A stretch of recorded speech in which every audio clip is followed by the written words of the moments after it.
Facebook closed groups. Yeah. So what I didn't do at the very beginning is I didn't introduce myself, so I apologize for that. I'm Clarissa Sorensen-Unruh, and I teach at CNM primarily. I'm also adjunct at UNM. I'm also a graduate student here as well. So I tend to have lots of hats, and so this is part of one of the things that I do in my free time and enjoy a lot. And we're doing a book as well on this for the American Chemical Society, so it's kind of fun. So in terms of the using Facebook closed group, okay, so here was my problem.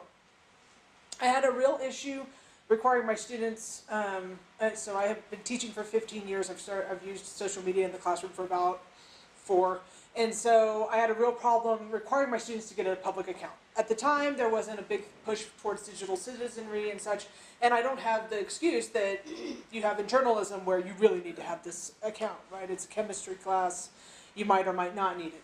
And so I started with something that was a little more private. It was something that was close to Slack HQ, where you had this ability to post documents. They joined the Slack moment. It had to have a free app. It had to have a web presence so that you could get on either way. And if you joined, you would only be joining that class for that period of time. And as soon as you decided that you no longer wanted to be on it, you would get off of it. Okay. After many, many, many years of getting votes from my students about what they wanted to do, they always picked, instead of a Slack presence, they wanted to have Facebook, because they wanted to be able to do this more easily with their personal accounts.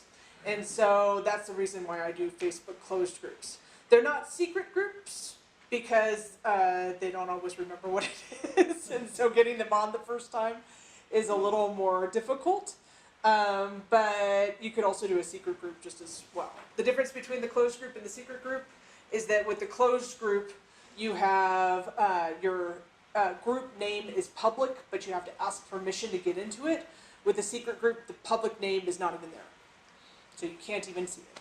Okay, so it's it's a more public forum like Twitter, but it's class specific. The only people within that class are the people who were invited, and those are only the class participants. Okay. It's basically a way to have this online classroom community. You have the ability to post actual documents to Facebook, and that was important to me because I wanted to post practice exams and such. You cannot do that on Twitter. You cannot post a file on Twitter, okay? You have to post it on Google Drive and then have them access it through a link. So that was a little bit different. The more than 140 characters, I feel like Twitter has a fair amount of art with it, that you actually have to be able to fit your idea into 140 characters, or you have to be able to thread your tweets and such. There's some pieces about that are a little more difficult. And so Facebook, you don't have to do that. You have a lot more room to be able to say things.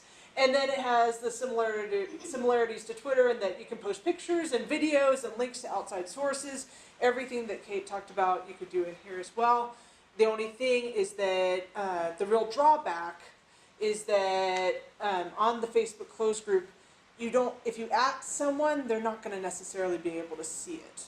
So for Twitter, you have a real ability to access experts in the field and outside sources in a way that you don't have as much with the Facebook closed group. Yes, ma'am? I don't understand what you just said. So with Twitter, so let's say that everyone in your class was reading an article, right? And it's a journal published article. One of the authors of that article, or the corresponding author of that article, actually exists on Twitter. You could at them within the discussion, and they may participate in that.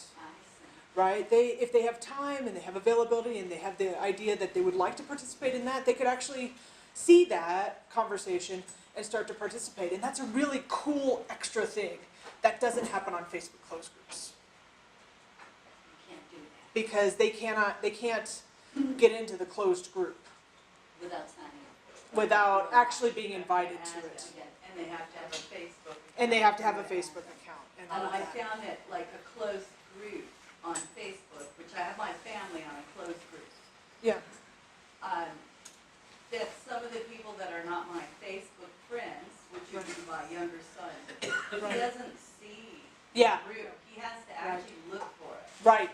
right. Otherwise, he sees nothing posted on there at all. It Exactly. won't post to his wall, it doesn't, Right, but he Right. can still get in there and see the pictures. right, The but point he was has to to have a put number. kids and all that in a Sure. little place. Yeah, yeah, It does absolutely. work. So, yeah, it becomes it's almost exclusive to the class. Yeah. Yes. To kind of build off of that, do you see another disadvantage being that millennials are moving, or shifting away from Facebook, where there's Oh, not yeah. this? Yeah, yeah.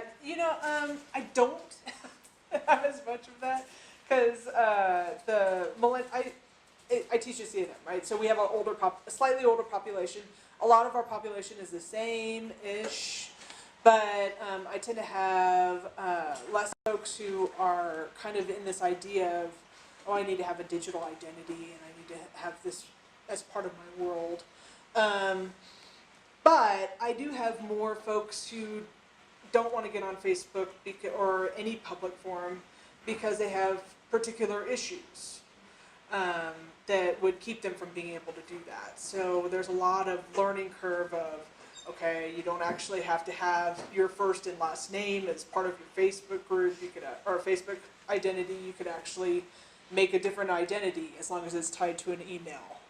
And so that becomes, you have to have some strategic things going on if you have that particular issue. On my understanding, I thought we were all turning our Twitter accounts off to, it's sort of a protest. Oh, yeah, well, there is, I'm yeah, some of quite that, sincere. I mean, yeah, I have a Twitter account I don't use because I have no desire to express myself in one-liners. right, And that, sure, and just to get them to turn off the emails from a Twitter account that I don't use. Right. I'm gonna have to totally close the account, I guess, because it reactivates itself. yeah, and it's, you tedious. basically have to delete yourself from Yeah. that in order to get them to totally stop. It sends emails. Okay, any other questions? All right, so how to implement these if you're interested in them. I do one group per class per semester. So this is a picture of my chemistry, my Gen Chem 1 class for this semester. And I tend to have it as a closed or secret moment. I have my own Facebook personal. I'm one of those people who has their own personal Facebook account that I have some coworkers on, but not many. I tend to post pictures of my son on that. And so in order to do this, I had a lot of students throughout the years who really wanted to be able to contact me, who wanted to be friends on Facebook, and I wasn't really willing to do that. And so I made an account that's a public account that actually is the same as my Twitter account so that they could access me easily. Okay. I tended to have students vote for it for a long, long, long time. So I thought that got better buy-in from the students. Sometimes I still have them vote, sometimes I don't, but they almost always overwhelmingly vote for it, and they almost always overwhelmingly vote for Facebook closed groups as opposed to something else. So. All right.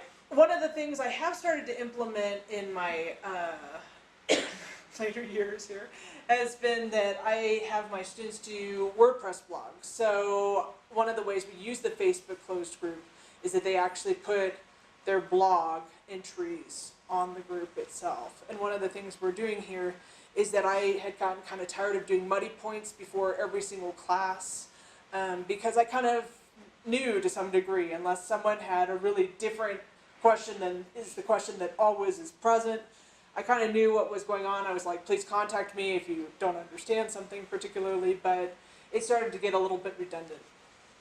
And it got redundant for them. They were no longer enjoying it. So what I did instead is I did these blogs that are on WordPress that have them reflect on their learning in some way, shape, or form. So they're basically learning blogs, learning journals. They do one for each exam. They can talk about the exam, they can talk about the material covered by the exam, or they can talk about their learning journey as a general chemistry 2 student or whatever. And then when they post their link on the Facebook closed group, they can talk about each other's as well. So if they comment on each other's blogs, that gives them some extra credit as well. Okay. And they can put resources and all kinds of other things up there. But I did this as a way to have them start documenting in written form their presence on social media.